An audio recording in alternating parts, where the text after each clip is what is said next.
El tema a revisar a continuación será el de trauma obstétrico.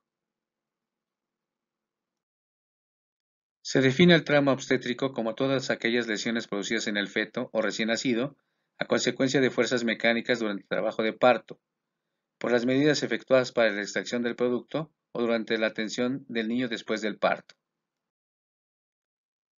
Al trauma obstétrico también se le conoce como lesión del parto, trauma del parto, traumatismo obstétrico o traumatismo al nacimiento. A nivel mundial se ha reportado una frecuencia que oscila entre 2 y 7% de todos los recién nacidos, y aunque su mortalidad parece baja, 2 de cada recién nacidos con trauma severo fallecen.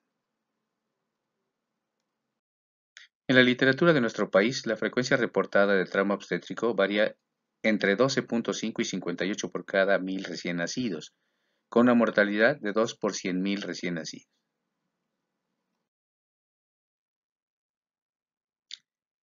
Este problema se produce cuando confluyen dos factores, la fuerza que lo produce y la fragilidad del feto. Existen una serie de factores que incrementan el riesgo de trauma obstétrico, los que podemos dividir en aquellos relacionados con la madre, con el parto, y los que se relacionan directamente con el producto de la gestación. Entre los relacionados con la madre destacan que sea su primer parto, que su talla sea menor a 1.5 metros o que presente alguna anomalía de la pelvis.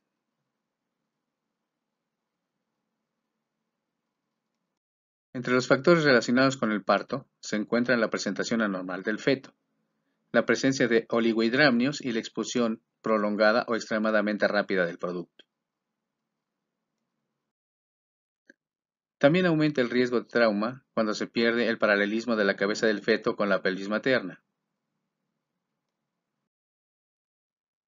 La distosia de hombros, las maniobras de versión cefálica externa y el parto instrumental. En el parto instrumental se puede utilizar la aplicación de una ventosa, también conocida como vacuoextractor, la cual está formada por una pequeña copa o campana de goma o silicona, que se conecta a una bomba de vacío y al colocar en la cabeza del bebé facilita la flexión cefálica y la tracción, con lo cual se facilita la expulsión del niño.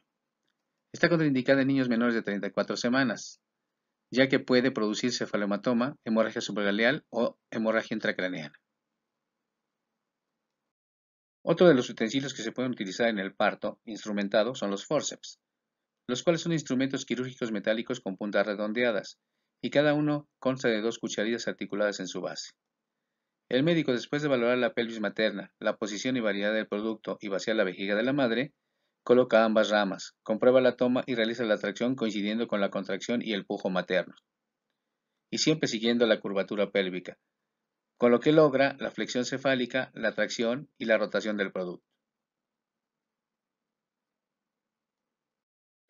En este tipo de parto también se pueden utilizar las espátulas, que al igual que los forceps consta de 2 cucharillas redondeadas, pero sin que estén articuladas, cuya acción fundamental es la de ampliar el canal del parto, aunque también permiten la tracción de la cabeza fetal.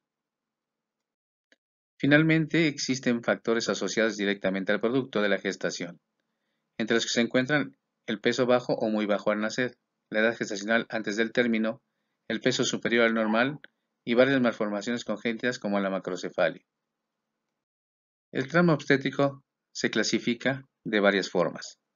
La primera es utilizando el momento en el que ocurre el daño al bebé, por lo que se puede dividir en antes del parto, durante y después del mismo.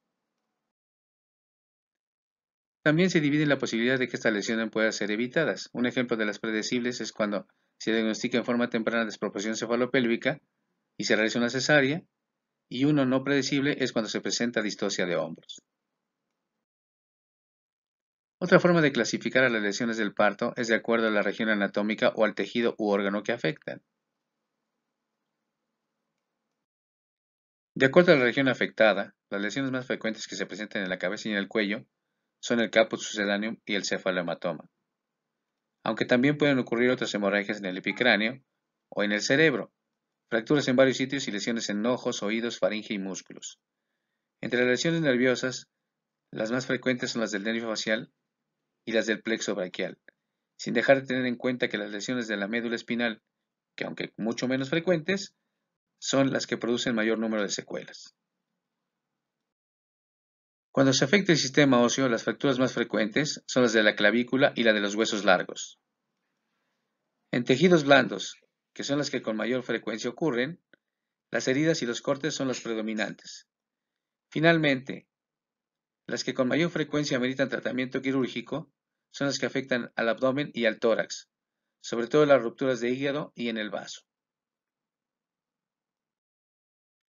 Finalmente, los traumatismos obstétricos también se pueden clasificar tomando en cuenta el órgano o el tejido afectado, y esta clasificación es considerada por algunos autores como la más adecuada, y en ella las lesiones en piel, como las petequias y la equimosis, son muy frecuentes.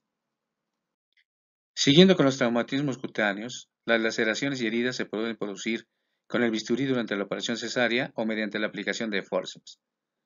Aquí se presentan dos casos de heridas producidas por bisturí durante una operación cesárea. En esta y en la siguiente diapositiva, ejemplos de las lesiones que se pueden producir con la aplicación del forceps.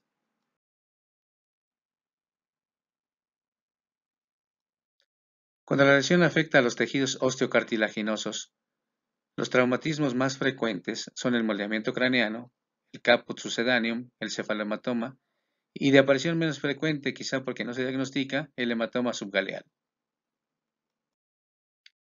El moldeamiento del cráneo del bebé se produce por dos circunstancias.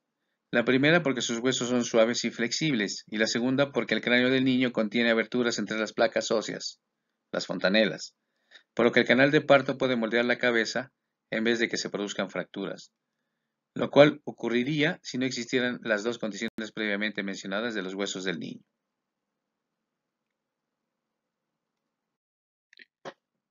En esta diapositiva, en la parte superior se presentan dos dibujos, uno que representa el mecanismo por el que se presenta el moldeamiento y el segundo, el tiempo en el que se puede resolver. En la parte de abajo se aprecian imágenes que comparan a niños con cráneo con y sin moldeamiento.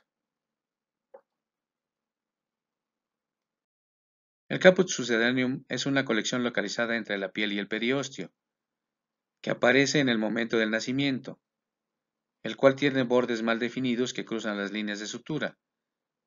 Además se acompaña de edema y pueden encontrarse lesiones equimóticas o hematomas. No necesita tratamiento y se resuelve en forma espontánea en uno o pocos días después de su presentación. Se le conoce como caput debido a que se asemeja a una gorra de beisbolista con la visera colocada en la parte posterior, tal y como puede verse en la imagen del lado izquierdo de la pantalla. Y en la del lado derecho se representa su localización.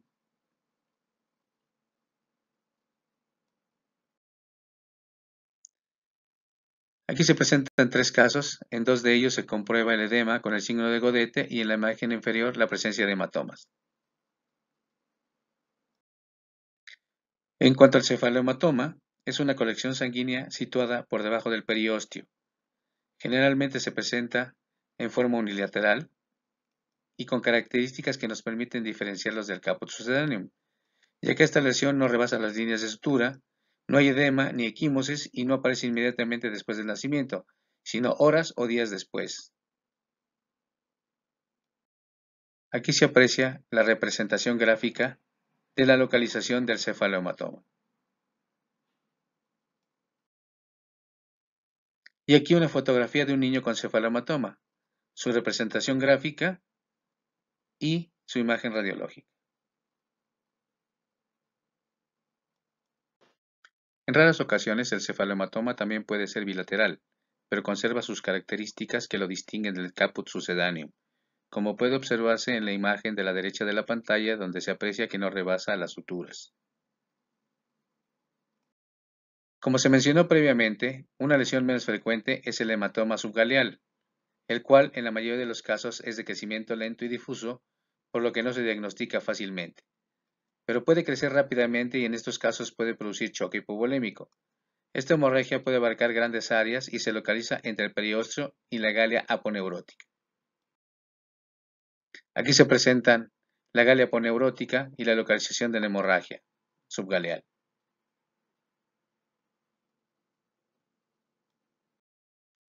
Cuando se afectan los huesos, la fractura más frecuente es la de la clavícula, Y como las demás fracturas en los niños, puede ser de dos tipos: de rama verde, que es asintomática y su diagnóstico muchas veces es fortuito, y la fractura desplazada, que sí produce signos con los que puede ser diagnosticada rápidamente.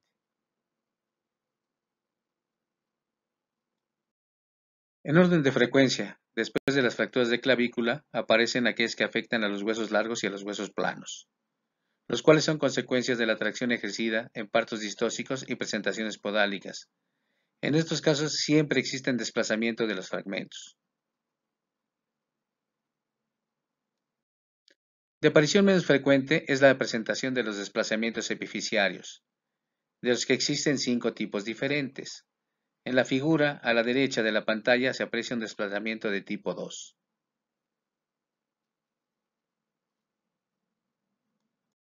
Cuando los huesos del cráneo son los afectados, la mayoría de las fracturas son de tipo lineal, pero también pueden existir fracturas deprimidas, también conocidas como fracturas en pelota de ping-pong, y estas se presentan en el 16% de los casos. Este tipo de fracturas, y cuando una fractura lineal presenta una separación mayor de 4 milímetros, los bebés deben de ser valorados por el neurocirujano.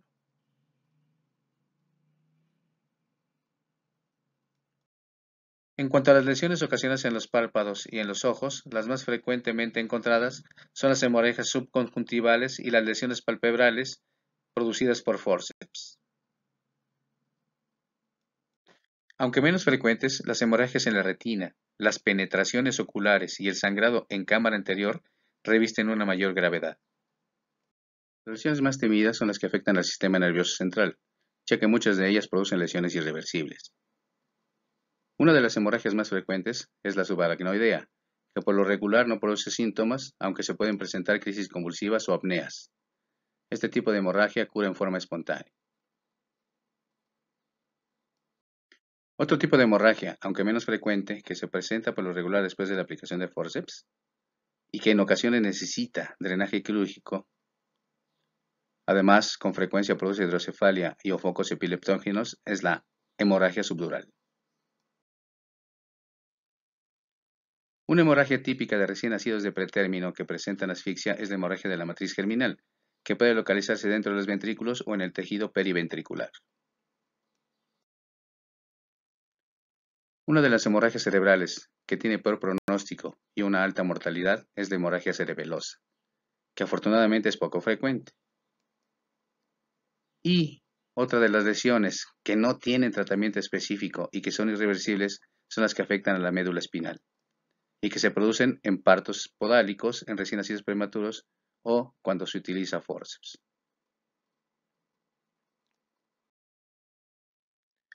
El trauma obstétrico también puede afectar al sistema nervioso periférico, y las lesiones más frecuentes son las que ocurren a nivel del nervio facial, las cuales se manifiestan por parálisis facial.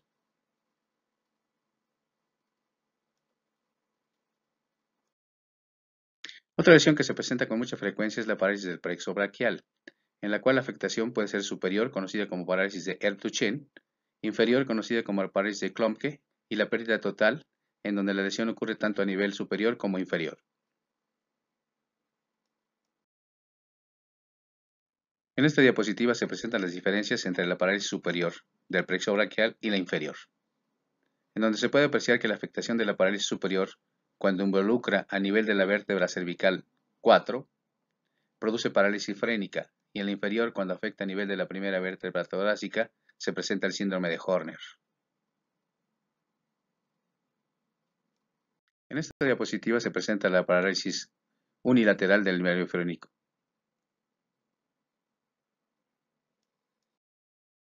Y aquí los datos clínicos y fotografías de un síndrome de Horner.